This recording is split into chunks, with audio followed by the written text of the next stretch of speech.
धन्यवाद सभापति जी। मैं सबसे पहले दाद देना चाहती हूँ इस बिल के टाइमिंग की कि अभी ईद की रौनक बुझी भी नहीं थी और हमारी जड़ों पर एक नया फरमान लाया गया।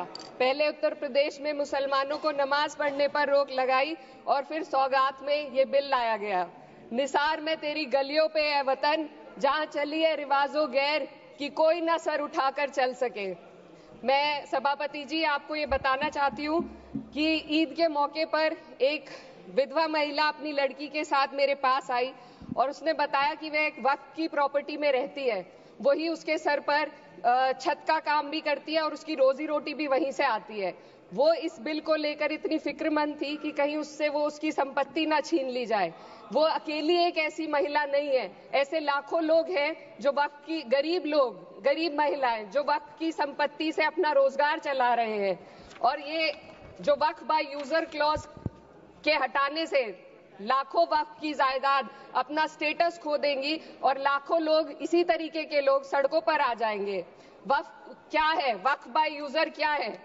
इसका ये मतलब है कि कोई जायदाद अगर सालों से दीन और भलाई के कामों के लिए इस्तेमाल हो रही हो तो वो खुद ब खुद वक्फ मानी जाएगी। हिंदुस्तान की अदालतों ने भी इस बात को तस्लीम किया है।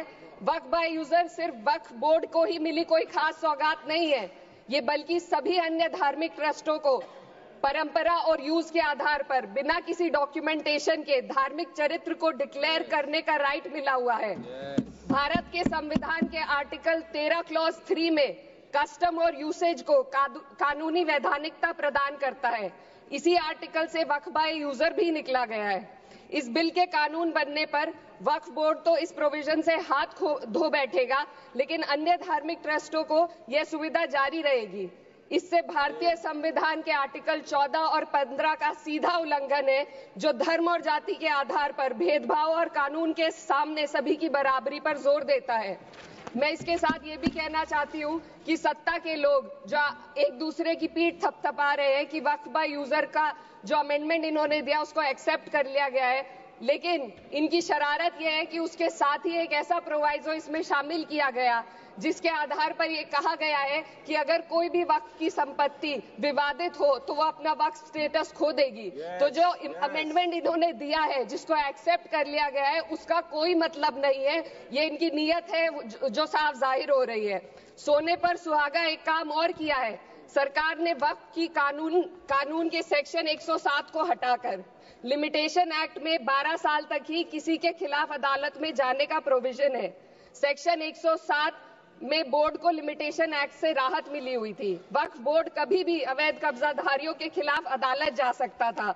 अगर ये सेक्शन ना हो तो अवैध कब्जा करने वाले लोग कानूनी प्रक्रिया का फायदा उठाकर वक्फ की प्रॉपर्टी को हड़प सकते हैं। अन्य धार्मिक ट्रस्टों पर भी ये लिमिटेशन एक्ट लागू नहीं होती, तो फिर वक्फ बोर्ड के साथ ये सौतेला रवैया क्यों किया जा रहा है? धर्म को देखकर दोहरी नीति क्यों अपनाई जा रही है? सेक्शन 107 और वक्फ बाय यूजर को अगर एक साथ पढ़ा जाए तो इससे लाखों वक्फ की प्रॉपर्टी पर कब्जा किया जाएगा। इसलिए ये बिल मुसलमान की भलाई का नहीं बल्कि उनके वजूद और विरासत को मिटाने का बिल है। हिंदुस्तान में बहुत सारे धार्मिक ट्रस्ट हैं जिसमें उस खास मजहब के लोग शामिल होते हैं और उसका इंतजाम करते हैं, और ये बात समझ में आने वाली भी है क्योंकि जो व्यक्ति अपने मजहब के रीति रिवाज को जितना अच्छे से समझ सकता है किसी अन्य मजहब का व्यक्ति नहीं समझ सकता। आर्टिकल 26 क्लॉज 2 के तहत धार्मिक संप्रदायों को अपने मजहबी इदारों के एडमिनिस्ट्रेशन का हक देता है, लेकिन वक्फ बोर्ड के बारे में इसको उल्टा किया जा रहा है। Sir please 2 minutes. सरकार इसे एक सेक्युलर बॉडी मान रही है और इसमें गैर मुस्लिमों को शामिल करने की बात कह रही है। आपके मुंह से सेक्युलरिज्म की बात सुनकर अच्छा लगा, लेकिन अगले ही पल ये भ्रम टूट जाता है क्योंकि आपको सिर्फ दान देने के लिए प्रैक्टिसिंग मुस्लिम का आपने क्लॉज डाला है, लेकिन बोर्ड में बैठने के लिए मुस्लिम होने की कोई आपकी क्लॉज नहीं है। तो इससे आपकी जो दोहरी नीति है वो साफ जाहिर होती है। ये वही सरकार है जिसने राम जन्मभूमि ट्रस्ट में ये लिख दिया कि जिला अधिकारी भी अगर होगा तो हिंदू होना चाहिए। कोई मुझे बताए कि वहां पर सेक्युलरिज्म का रस क्यों नहीं घोला गया? सर, आखिर में मैं अपनी बात को खत्म करने से पहले महिलाओं का मुद्दा बार बार उठाया जा रहा है। सरकार का कहना है कि बोर्ड में मुस्लिम महिलाओं को रिप्रेजेंटेशन देंगे। इस कानून से पहले भी मुस्लिम महिलाएं बोर्ड में मेंबर रह चुकी हैं और मिनिमम 2 का प्रोविजन था, उससे ज्यादा भी हो सकती थी। सर, मैं ये कहना चाहती हूँ कि सरकार ने महिलाओं के लिए ऐसा कौन सा नया काम किया जिसका ढिंडोरा सरकार का हर सदस्य पीट रहा है। इस बात की तायीद अगर आपकी तरफ से कोई मुस्लिम महिला करती तो हम उसका यकीन भी करते, लेकिन अफसोस आपकी इतनी लंबी कतार में एक भी मुस्लिम महिला नजर नहीं आती है। सर,